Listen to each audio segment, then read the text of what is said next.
Ja sam naravno na sva ta pitanja zašto baš iz Tuzle, ja sam zaista emotivno vezan za ovaj grad, imam jako mnogo prijatelja i sve do sada u ovome gradu što sam odradio, jednostavno ja sam prepoznao grad Tuzla i grad kulture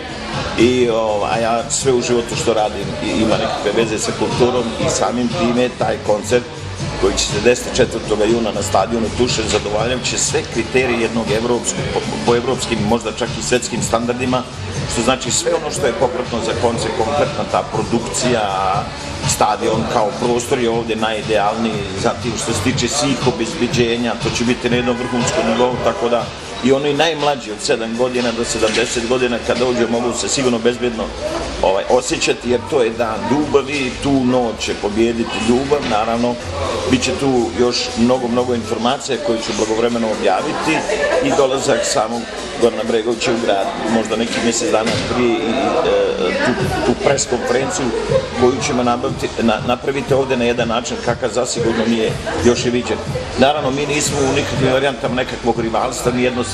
mi jednostavno to smo što jesmo i naravno do sada svi ovi koncerti koji smo odradili, evo ja sam zadnji radio u Beču,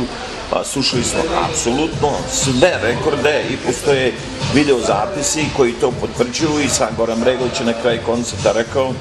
da u životu nam se dešavaju ružne i lijepe stvari, nažalost često puta ružne, ali ovu noć u Beču ja neću zaboraviti dok sam živ. Ja vjerujem u sebe i svoj rad i vjerujem da će Goran po završetku koncerta, ako Bog da je u Tuzli, reći ništa manje nego tako nešto slično. Naravno, na ovaj način ja pozdravljam sve one koji će ovo da vide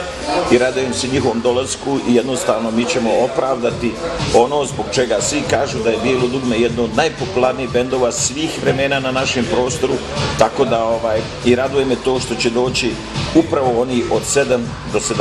do 77 godina. Eto, to je bilo to.